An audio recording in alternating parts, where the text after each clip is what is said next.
James chapter 5. Sa Tagalog ay Santiago. Babasahin po natin ang salita ng mga talata.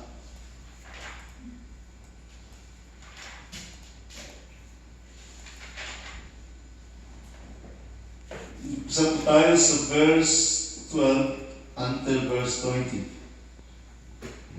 Babasahin ko po yung verse 12, kayo po sa verse 13. Sabi ko rito ng James chapter 5 verse 12. But above all, my brethren, do not swear either by heaven or by oath or with any other oath, but let your yes be yes, and your no, no, lest you fall into judgment. Verse 13. Is anyone among you suffering? Is anyone cheerful? Let him sing psalms. Is anyone among you sick? Let him call for the elders of the church, and let them pray over him, anointing him with oil in the name of the Lord. Verse 15.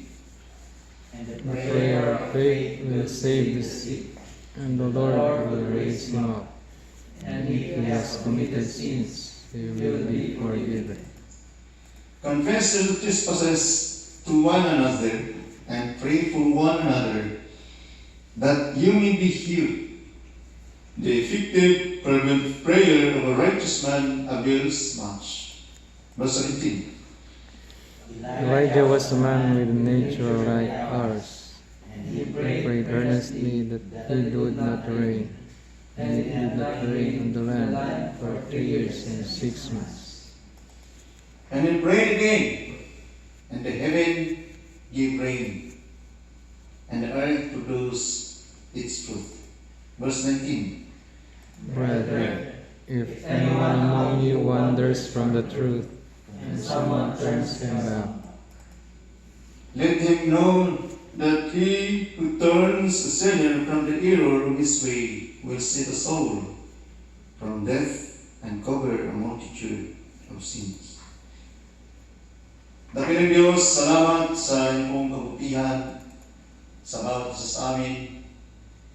Na simula na mag-umpisa ang pandemic na ito, ikaw ay naging tapat at hindi ka po ng kulang, Panginoon. Salamat sa inyong pag-iingat sa bawat isa ng mga Pilipino nandito sa bansang South Korea. Salamat po Diyos sapagkat iningatan mo ang kanilang buhay. Panginoon, marapat lamang na ikaw ay purihin, sambahin at pasalamatan sa inyong kabutihan sa bawat isa sa amin. Unang kiling Diyos, kung ikaw ay may nakitang karughan sa aming mga puso, na ito'y naging hadlang na lubos naming maunawaan ang iyong pong banal na salita ngayong gabi. Dakilang Diyos, patawarin mo ang bawat isa sa amin. Hugasan mo ng banal mo dugo na lubos sa krus ng Kalbaryo ang aming nagawang kasalanan. Cleanse our heart and our mind, Lord. Nang sa ganon, maitanim ang inyong banal na salita sa aming mga puso at amin itong may pamumuhay. O Diyos, ang nais mo sa bawat isa sa amin ay kami ay mamuhay ayon sa iyong kalooban habang kami nandito sa daigdig. O Diyos, sa dakila ngayong gabi ko, may taas sa aming kaligtaan. Gamitin mo lamang ang iyong lingkod as a mouthpiece of your word tonight. Ikaw ang may taas at hindi po ang aking sarili. Salamat po Diyos. Sa pangalan ni Jesus, ang lahat ay magsabi ng Amen. Amen. Ilan sa inyo dito ang nakaranas ng manalangin, ngunit ay hindi nagkaroon ng katagunan? Bakit ang tunay na tagasunod ni Kristo, kung ating titingnan yung buhay ni Elijah, bakit sa New Testament ay na-quote ito ni James kung ano si Elijah sa kanyang kapanahunan? Na kapag siya'y nananalangin, ay agad na nadidinig ng Diyos. po ang dahilan, mga kapatid, na marami tayong dinadalangin sa ating kapanahunan ay hindi nagkaroon ng katugunan. Marahil meron tayong problema sa ating buhay Kristiyano. Sapagkat napakaliwanag sa Psalm 66 verse 18, kung ating pong mabasahin sa NIV version, kapag tayo ay nagtatago ng kasalanan sa ating puso, hindi tayo pakikinggan ng Diyos. Kaya bawat isa sa atin, habang tayo ay namumuhay sa bibig dito, kapatid, sikapin mo mamuhay ayon sa kalooban ng Panginoon. Sapagkat darating ang araw, sabi ng Matthew, na hindi lang lahat na tumatawag sa Kanya, Panginoon, Panginoon, ay papasok sa Kanyang kaharian sa langit. Yun lamang ang sumusunod sa Kanyang kalooban. So sabi dito ng Psalm 66 verse 18, if I regard iniquity in my heart, the Lord will not hear. Hindi tayo pakikinggan kapag tayo nagtatago ng kasalanan sa ating mga puso. Sapagkat nakabara yung presence ni Lord, yung kasalanan. Napakaliwanag mga kapatid na binanggit sa Isaiah 59. Verse 1 and 2, mga kapatid. Tingnan natin ang sabi ng NIV version. Behold, the Lord's hand is not shortened. Sabi ito, surely the arm of the Lord is not too short to save, nor his ear too dull to hear. Verse 2. But your iniquities have separated you from your God. Your sins have hidden his face from you, so that you will not hear. Ito ang dahilan kung bakit marami tayo mga panalangin na hindi nakakarating kay God. Dahil Kristiyano na tayo mga kapatid. Namumuhay pa rin tayo sa kasalanan. Hindi natin nakikita yung sinabi ni Kristo na ang sinama na kay Kristo ay bagong nilalang. Bago ng pagkatao, hindi mo pwedeng ikaw ay harap sa Diyos na makasalanan sapagkat hindi ka makakapasok sa harian sa langit kapag ikaw ay peking Kristiyano. Kaya napakalaki ng simbahan kung ang mga nakatira naman, nagsuntos naman doon ay namumuhay sa kasalanan. Kapatid, hindi ka po pwedeng mag-qualify upang ikaw ay makapasok sa harian sa langit. Napakaliwanag sabi natin pa yung Kristo sa Matthew 7, chapter 4, verse 17. Ang unang pangangaral ng ating Panginoon Kristo ay patungkol sa pagsisisi. Anong sabi? From the time when Jesus began to preach, repent for the kingdom of heaven is near. Ang unang kaganyang pangangaral is all about repentance sa ang tao kapag hindi nagsisisi.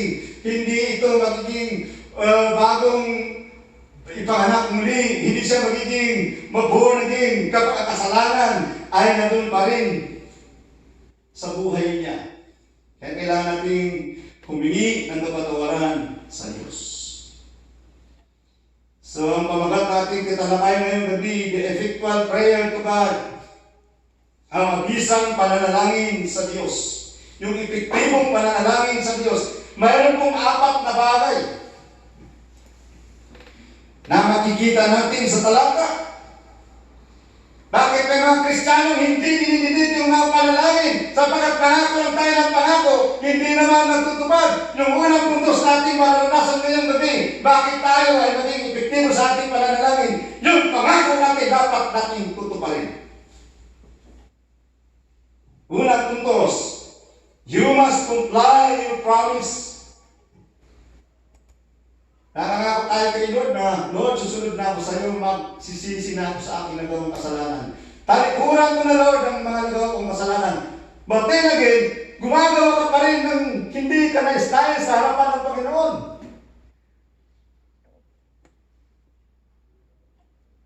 Nagtatago pa rin tayo ng mga kasalanan. Ano sabi ng verse 12? Ng James.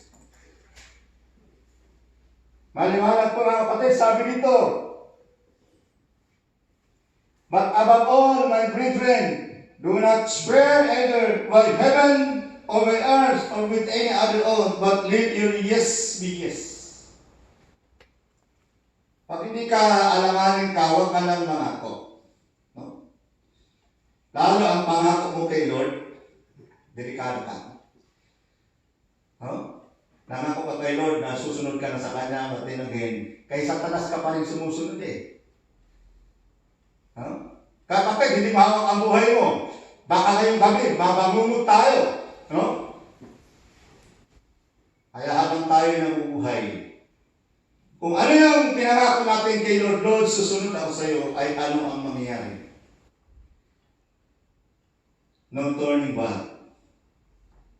Sabi dito sa talata, pag nangako ka, kung yes or yes, pag no, no.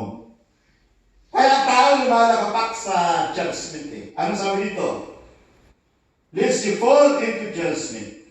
Bakit tayo napupulaan as Christian? Akala ko ba Kristiyano to? Pag nag-asta ay parang hindi man Christian.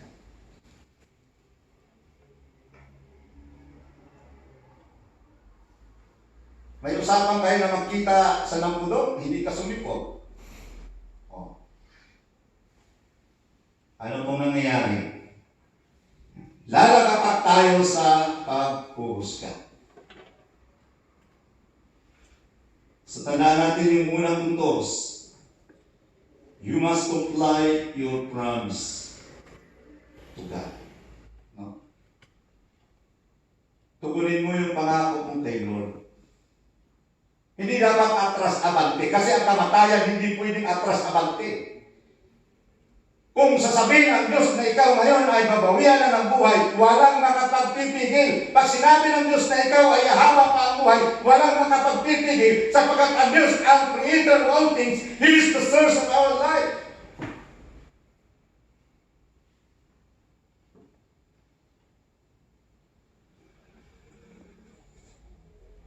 Maraming tao na nangako sa Diyos pero hindi naman natutupad. Ginagawang laruan ng Diyos. Huwag mong paglaruan ng Diyos sapagkat anytime pwede kang pitikin.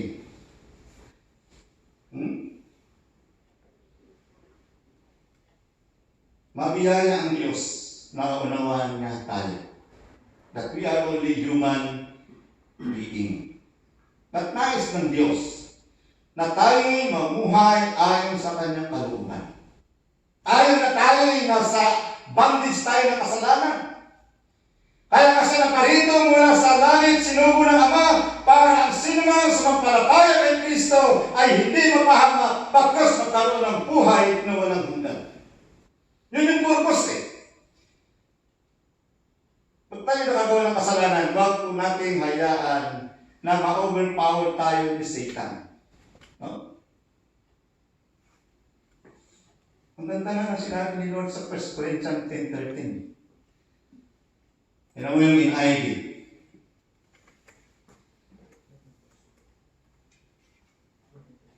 Tignan natin yung NIV version. Ng 1 Corinthians chapter 10 verse 13. No temptation has seized you except what is common to man. Walang pagsubok na dumating sa inyo na hindi dinanas ng lahat ng tao. Sino dito hindi pa nasusubok? Abnormal ka kung walang pagsubok. Tingnan natin yung gagawin ni Lord. And God is faithful. Amen? Naisip niyo ba, nagkasala ka na lahat-lahat? Nakagawa ka ng mga tentasyon dito sa daigdig nito, hindi mo napipigilan ang sarili mo, tapat pa rin ang Diyos. Ayan o, God is faithful. He will not let you be tempted beyond what you can bear. Hindi niya hayaan na tuksin kayo na hindi nahigit sa inyong mga kaya. Saan natin nakita yung katapatan ng Diyos dito? Kasunod na statement, sabi niya. But when you are tempted, He will also provide a way out so that you can stand up under it. Kapag tayo binanatan ni Satan, mayroong temptation na dumating sa atin, ang sabi diyan, bibigyan tayo ng way out ng Diyos. Para mapagtagumpayan natin pagsubok. Diba sa atin, nasubukan ng mga magulang ay pinawian ng buhay. Masakit yun, hindi mo na sila nakikita. Pero kapag tayo'y nasa Panginoon, sapagkat siya'y tapat, hindi na tayo hayaang malugmok bilang kanyang mga anak. Natandaan natin yung unang puntos, you must comply your promise. Pag sinabi mo kayo, Lord, ayos ko nang mabuhay ng sarili ko, sawang-sawa na. Gusto ko sumunod sa iyo. Huwag na natin hayaan na gayahin natin yung mga Israelites. Sa pagmamahal ng Diyos sa mga Israel, sinusundan pa rin ng Diyos. Sige, pag kayo'y nagsisi, patawarin ko kayo. Pag kayo'y hindi nagsisisi, gumagawa ng kasalanan, there must be a punishment. Kaya gumagamit si Lord ng iba-ibang mga bansa para parusahan ang mga Israelites sa kanilang disobedience sa harapan ng Panginoon. Unang gumanap ang Babylon. Dahil matigas ang ulo eh. Binigay na lahat. Nagreklamo pa rin. Ganun ang tao, reklamador. Pinaalis sa Egypt para papuntahin sa Promised Land, nagreklamo. So nakwento si Moses na sisipa. Sa inis ni Moses, hindi siya nakarating sa Promised Land. Ay ikot lang sila doon sa disyerto dahil ang daming nagreklamo. Kaya kung mayroong mga plano at daming nagreklamo, ang tagal magkaroon ng katuparan. Sinasabi, mas maganda pa sa Egypt, ang daming karne, nanatili silang gusto nilang nanatiling alipin. Ayaw ng Diyos ng gano'n. Nais ko ba maging alipin sa taas? Ang habang buhay. No. Kaya nga si Kristo ay nagkatawang tao para ibalita sa atin na mayroong langit tayong pupuntahan. Ang iba, pinaghandaan yung kanilang kinabukasan, magagandang bahay, pagkakapundang magagandang ari-arian. After your life on earth, just only 70 or 80 years, goodbye. Dapat at paghandaan mo sa langit, sabi ni Kristo, mag-impukal ng kayamanan sa langit, huwag dito sa lupa.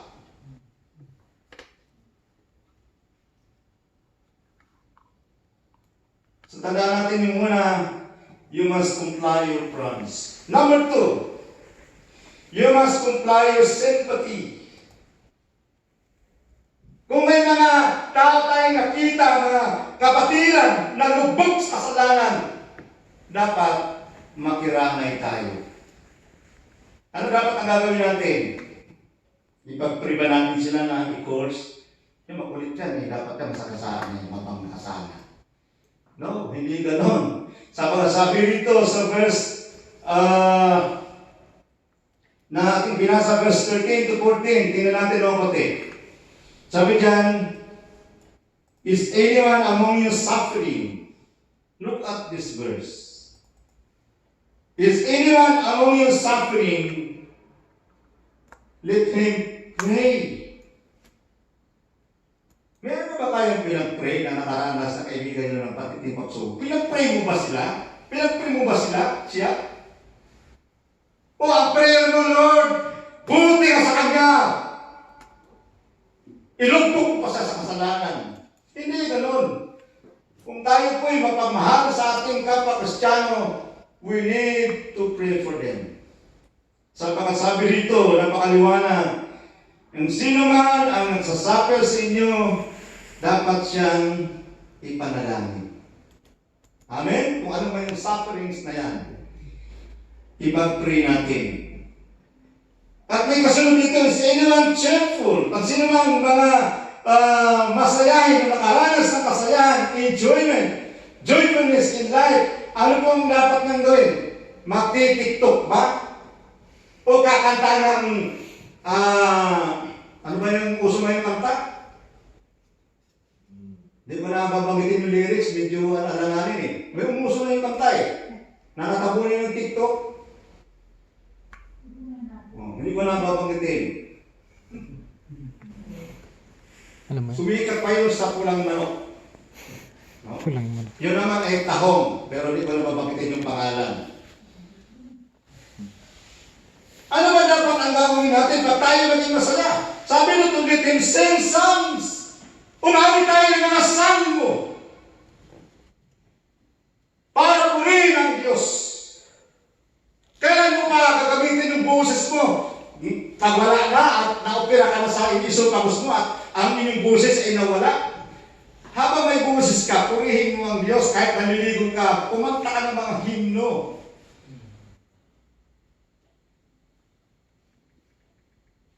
Lahat tayo dito, lagapak kahit sino, kahit ako. Nobody exempted. At ano masabi rito? Sa verse 14, ito'y damayang tuwi. Pagdamay, sympathy. Pagsimpatya, sabi nito, is anyone among you sick, let him call for the elders of the church, and let them pray for him, anointing him with oil in the name of the Lord. Matagal na ako dito sa Korea, 2008 pa. Wala na lang tumawag sa akin, Pastor, ipag-pray mo kayo sakit ko. Wala. Anong ginagawa? Kadalasan, pumupunta muna tayo sa albularyo. Nagpapatawas tayo. Pag may lumabas sa tawas na ibang mukha, aba, inaingkanto ka, pre. Oh. Ikaw naman, takot na takot ka na. So lalo kang nagkakasakit.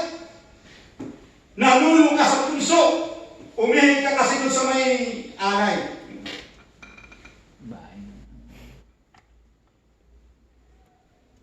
Mindset natin, iba kasi.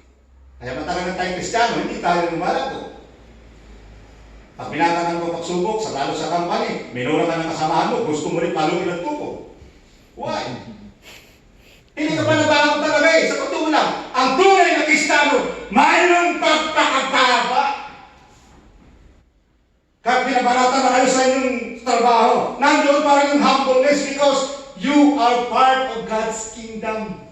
Si Kristo siyang pasampal, dinuraan eh. Gumanti ba siya? Sabi ni Kristo, Lord, patawarin mo sila sabagat hindi nila alam ang kanilang ginagawa. Sabi nito ng kapatid, pray for those who are suffering. Be happy for those who are happy. Sing psalms for the Lord.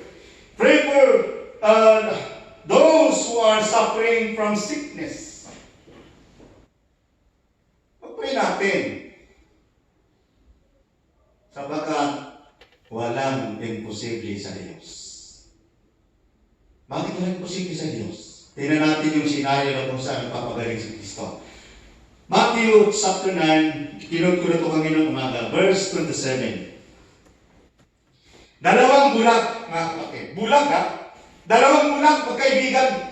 Di ko alam kung baka nung sila'y nakakita pa kung ano-ano ginagawa sa buhay. Nabulag eh. Ano? When Jesus departed from there, two blind men followed him, crying out and saying, Son of David, have mercy on us. Nais nilang makita yung ganda ng dibdib. Kung sila man ay isinilang na bulag nung pagkabata, nais nilang makita kung ano yung ganda ng dibdib. Alam mo na makabuti nilo, hindi tayo binulag eh. Siguro nakita mo lahat ng mga bulaklak, makakabuldukan, kung ano yung nakikita natin sa karagatan, lahat ng creation ng Diyos. Nakita natin. Itong dalawa, sabi niya, Son of David, have mercy on us. Ano kasunod na talagang sinabi? Sa verse 28. And when he had come into the house, the blind men came to him, and Jesus said to them, Do you believe that I am able to do this?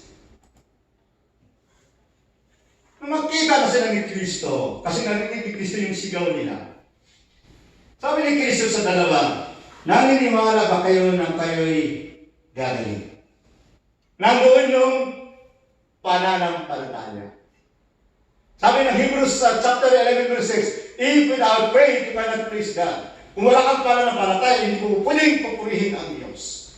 Dito sabi ng ni Kristo naniniwala ba kayo na kayo'y kagaling? Anong response? Anong response? Sa verse, balikan natin yung Matthew 9, verse 28. Anong response? Ng dalawa.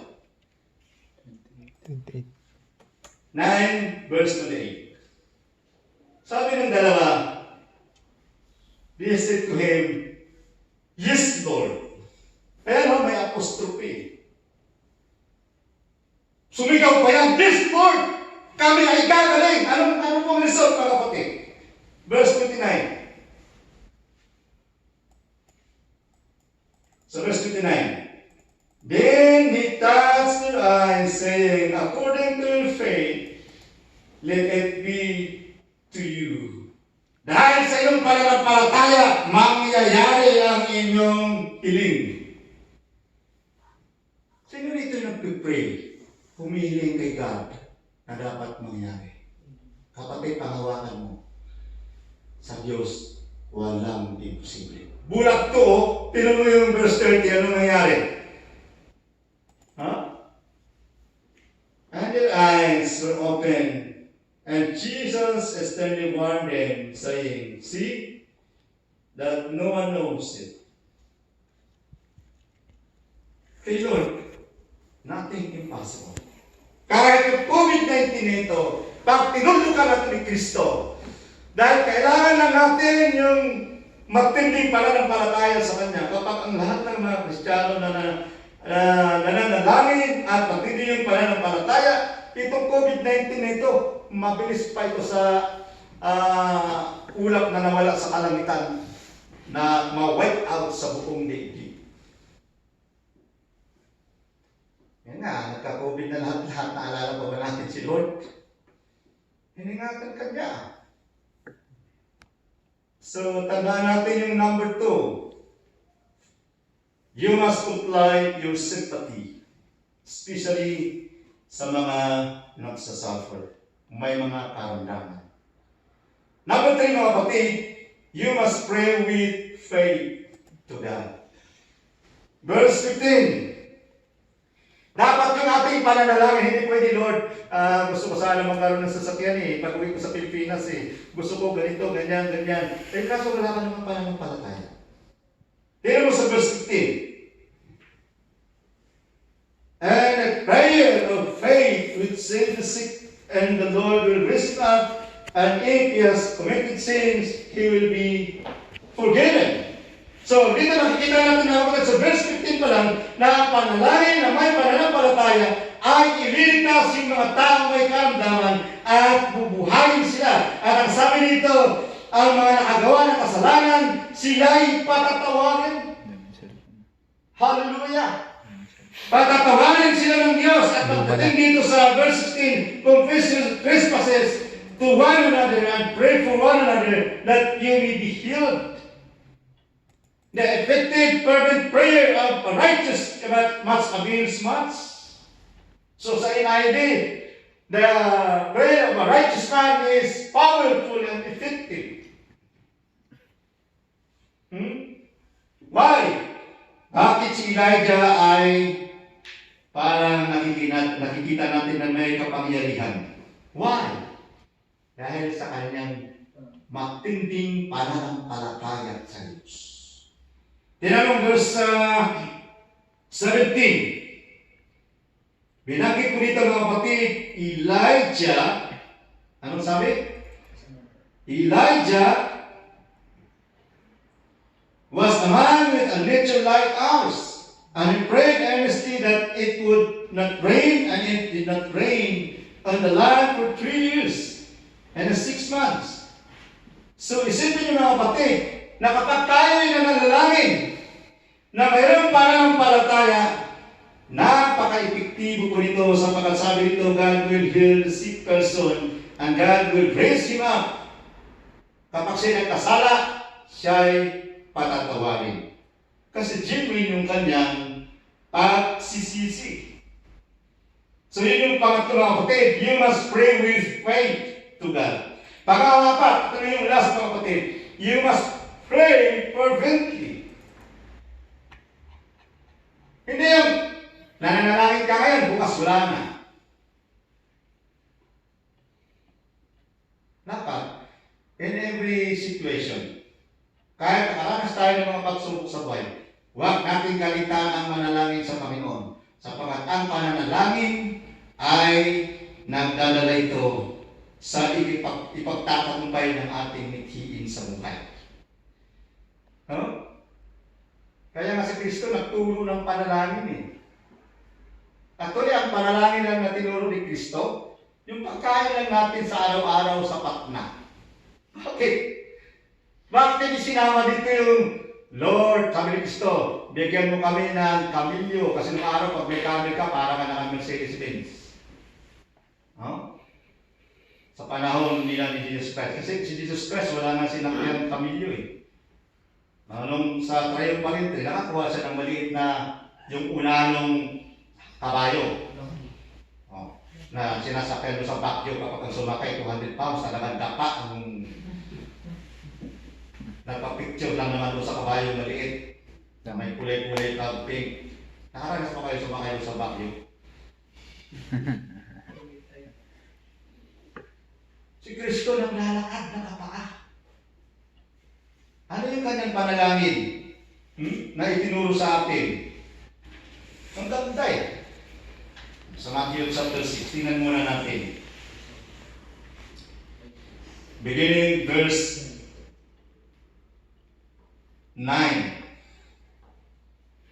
Sabi niya, sa Matthew chapter 6 verse 9, in this manner therefore pray, Our Father in heaven, hallowed be your name. So, yung statement na yan is all about adoration. Amen? Ina-adore ba natin si Lord habang tayo nananalangin? Ito yung turo eh. Ano masabi? Your kingdom come, you will be done on earth as it is in heaven. Ano yan? That is God's will.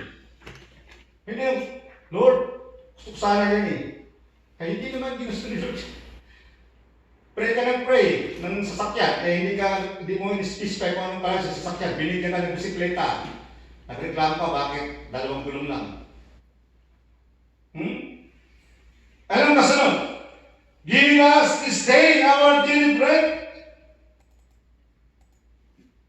Pagkain na sa araw-araw, sapat na. Why? When you die, wala kang mabibitbit. Yun ang reality ng buhay. When you die, wala kang mabibitbit kahit nagmamayari ka pa na napakaraming SM Mart or shopping mall. When you die, no more.